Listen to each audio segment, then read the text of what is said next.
नमस्ते। Very short question from sequence and सिरिजमा छौँ हामी।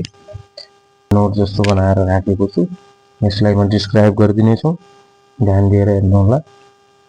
र सिक्वेन्स एन्ड सिरिज टपिकबाट सोधिने भेरी सर्ट क्वेश्चनमा चाहिँ यस्ता क्वेश्चनहरू रहेका छन्, जस्तो सिक्वेन्स एन्ड सिरिजमा पनि हामी पहिलो टपिक अर्थमेटिक सिक्वेन्स और सिरिजको बारेमा पढ्छौँ। त सिक्वेन्स भनेको के त? डिफाइन सिक्वेन्स भन्दाखेरि a list of numbers in definite order is called sequence. त निश्चित अर्डरमा राखिएका नम्बरहरू यसलाई हामी सिक्वेन्स भनेर भन्ने हो। प्राय गरेर सिक्वेन्समा चाहिँ कमाले छुट्टिएको हुन्छ लेटरहरूलाई। A list of numbers in definite order is called a sequence भनेर भन्न सक्छौँ। अथवा सामान्य किसिमले बुझ्दाखेरि कमाले छुट्याएर राखेका नम्बरहरूलाई हामी के भन्छौँ? सिक्वेन्स भन्छौँ। त सिरिज त when the term of sequence are connected by addition or subtraction signs is called a series। त यदि त्यही सिक्वेन्सका टर्महरूलाई चाहिँ एडिसन अथवा सबट्र्याक्सन साइनले छुट्याएको छ भने त्यसलाई हामी के भन्छौँ त? सिरिज भनेर भन्छौँ। सिरिज भनेको के त? एड गरेर दिएको हुनु पर्यो या सबट्र्याक्सन गरेर दिएको हुनु पर्यो। टर्महरूलाई त्यसरी छुट्याएर दिएको छ भने हामी त्यसलाई के भन्न सक्छौँ?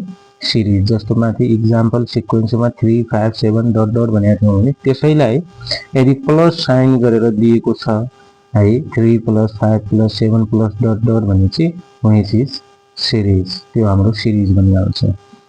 त अर्को टपिक छ अर्थमेटिक सिक्वेन्स एन्ड सिरिज भनेर अर्को हेडिङ।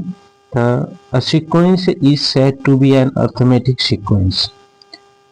सिक्वेन्सलाई तब अर्थमेटिक सिक्वेन्स भनिन्छ when its terms increase or decrease continually by a common difference है। यदि सिक्वेन्सका टर्महरू हैन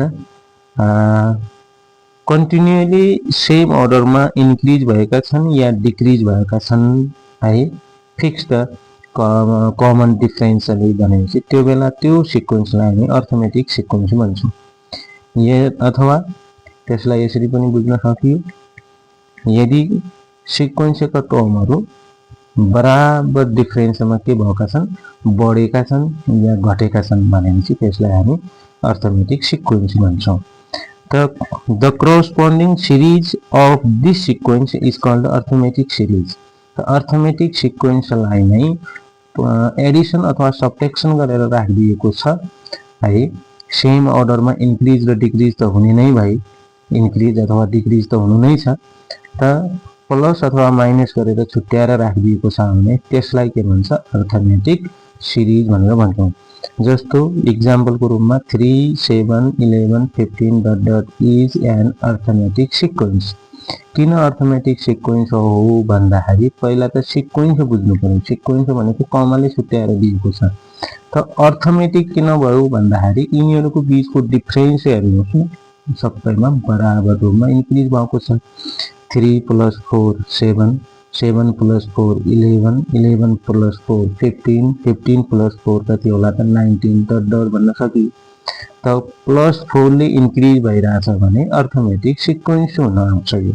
किन त भन्दाखेरि यो रिजन हुन्छ। र अर्थमेटिक सिरिज कब भन्छौँ त? त्यही अर्थमेटिक सिक्वेन्सलाई प्लस या माइनस गरेर दिएको छ भने त्यसलाई के भन्छौँ? Arithmetic series. अनि अर्थमेटिक सिरिजमा पनि कमन डिफरेन्स त बराबर नै हुने भयो। 3 + 4 7, 7 + 4 11, 11 + 4 गर्दाखेरि 15 डट डट, यसोलाई अर्थमेटिक सिरिज भनेर भन्नेछौँ हामी। त कमन डिफरेन्स भन्छ अर्को। The difference between any two successive terms of an arithmetic progression is called a common difference। त दुईटा सँगैका नम्बरहरूलाई सक्सेडिङ टर्म माइनस प्रिसिडिङ टर्म, पछाडिको टर्म माइनस अगाडिको टर्म गर्दाखेरि जति आउँछ त्यो भ्यालु नै के हो त? कमन डिफरेन्सको भ्यालु हो। अब अर्थमेटिक सिक्वेन्समा त कमन डिफरेन्स सबै टर्महरूमा के हुनुपर्छ? बराबर हुनुपर्छ भन्ने छ। जस्तो माथिको इक्जाम्पलमा कमन डिफरेन्स निकाल्नु पर्यो भनेपछि यहाँनिर हामी d equal to t2 minus t1 पनि गर्न सक्छौँ। Second term minus first term, जस्तो सेकेन्ड टर्म माथि 7 छ माइनस फर्स्ट टर्म 3 छ। कमन डिफरेन्स कति आइहाल्यो 4। यसरी निकाल्न सकिन्छ कमन डिफरेन्सलाई। Formula to find the general term of arithmetic series अथवा सिक्वेन्स। त फर्स्ट टर्म t1 ले जनाउँछौँ, त्यसलाई के भन्छौँ a। t2 कसरी निक्लिन्छ त a प्लस d। जो कमन डिफरेन्स अफ 4 छ त्यसलाई 3 मा एड गर्दाखेरि 7 आउँदैछ नि, त 3 प्लस 4 गर्दाखेरि कति आइरहेको छ 7। 7 भनेको t2 हो, सेकेन्ड टर्म हो। त फर्स्ट टर्ममा कमन डिफरेन्स एड गर्दाखेरि सेकेन्ड टर्म आइरहेछ, त्यही हो यसमा पनि जनरलाइज गरेको। t3 छ भने a प्लस 2d भयो, दुईटा d जोड्नु पर्यो भन्ने मिनिङ कन्सेप्ट हो। t4 छ भने a प्लस 3d हुनु पर्यो। t5 छ भने a प्लस 4d, अथवा जतिौं टर्म छ त्यो भन्दा एक कमले चाहिँ के गरिराछौं d लाई मल्टिप्लाई गरिराछौं है। जस्तो t6 अथवा t10 भनिदियो भने कति हुनेछ त a प्लस 9d हुनेछ। 10 भन्दा एक कमले के गर्ने d लाई मल्टिप्लाई गरिरहेछ। त्यसै क्रममा बढ्दै जाने भेल्युहरु टर्महरु बढ्दै जाने भने एकचोटी nth टर्म भनेको कसरी निस्किनेछ त tn भनेर a plus n minus 1d। जतिौं टर्म हो त्यो भन्दा एक कमले के गर्छौं मल्टिप्लाई गर्छौं d लाई, त n माइनस 1d हुँदैछ भन्ने कुरा हो। त यो भनेको के हो हाम्रो general term of arithmetic sequence or series भन्ने बुझिन्छ। त अर्को क्वेशन छ what is the nth term of an AS arithmetic sequence or series whose first term is a। First term a छ and common difference is d भनेपछि nth term निकाल्ने formula भर्खर लेख्यौं tn equal to a plus n minus 1d। त्यसको आन्सरमा हामी त्यही लेख्ने छौं tn equal to a plus n minus 1d भनेर, यतिकै त्यसको आन्सर हुन्छ। त state the meaning of each term in the formula tn equal to a plus n minus 1d। त a plus n minus 1d जुन general term निकाल्ने formula छ त्यसमा प्रत्येक टर्मको मिनिङ लेख्दाखेरि a भनेको के हुनेछ त फर्स्ट टर्म, d भनेको के हुनेछ कमन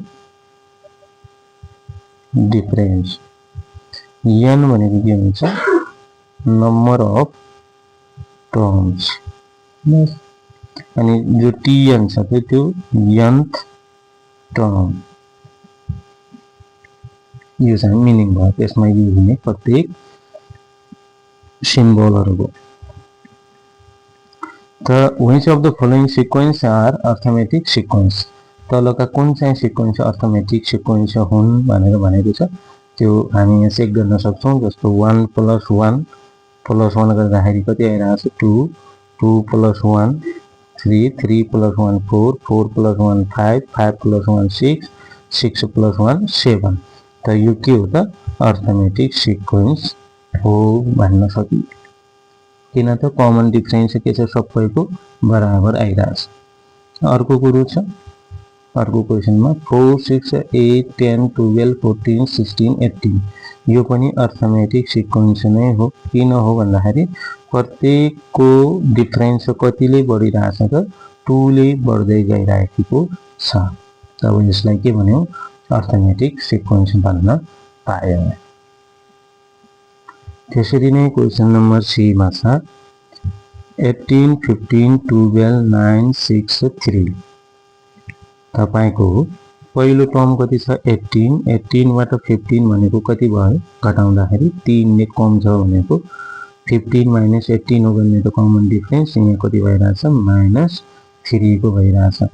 अनि 12 माइनस 15 है 15 बाट 12 आउन कतिले कम भइराछ -3 ले। 12 माइनस 9 भनेको पनि कति नै छ 3 नै छ। 9 माइनस 6 पनि कति छ 3 नै छ। 6 माइनस 3 पनि कति नै छ 3 नै छ। यो भनेको के भयो अर्थमेटिक सिरिज नै भयो, सिक्वेन्स नै भयो पनि। 6 9 15 17 21 6 + 3 गर्दाखेरि 9 आयो, तर 9 + 6 गर्दाखेरि 15 आइरहेछ। डिफरेन्स पहिलो दुईटाको डिफरेन्स कति छ 3, दोस्रोको डिफरेन्स कति छ दोस्रो दुईटाको 6। त यो भनेपछि के भयो not arithmetic series, arithmetic series भयो। अझ 15 मा कति जोड्ने +2 गर्दाखेरि 17 आइरहेछ, 17 + 4 गर्दाखेरि 21 आइरहेछ। यो कमन डिफरेन्स समान छैन, तब यो चाहिँ अर्थमेटिक सिक्वेन्स होइन भनेर भन्न सकियो। Find the common difference in each of the following sequences भनेको छ। त सुरुको सिक्वेन्स कति छ तपाईको 3.3 4 5 6 7 भन्ने छ। त यसमा हेरौं, यसको लागि कमन डिफरेन्स d भनेको कति हुनेछ त t2 - t1 हुनेछ। सेकेन्ड टर्म कति छ 4 - 3 गर्दाखेरि कति हुनेछ 1 हुनेछ। 1 आन्सर भयो। अहिले यसको सबैको कति छ कमन डिफरेन्स 1 छ।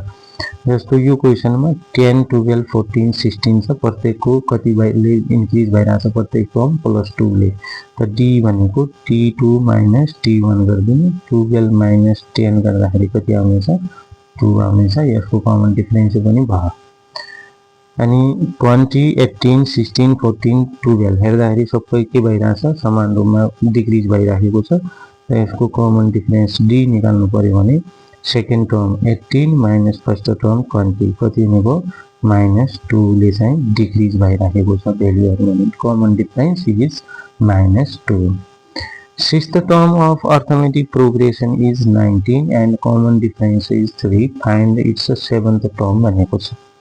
यसको आन्सरमा के भनेको छ हियर t6 भनेको कति छ 19, कमन डिफरेन्सलाई d ले जनाउँछौं, त्यो भनेको कति छ 3। र फाइन्ड द सेभेन्थ टर्म भनेको छ है t7 इक्वल टु व्हाट। उस्तै पनि के हो त t7 भनेको t6 मा d जोड्दियो भने है हाम्रो के आउनेछ सेभेन्थ टर्म आउनेछ। जस्तो फर्स्ट टर्ममा d जोड्दियो भने सेकेन्ड टर्म आउँछ।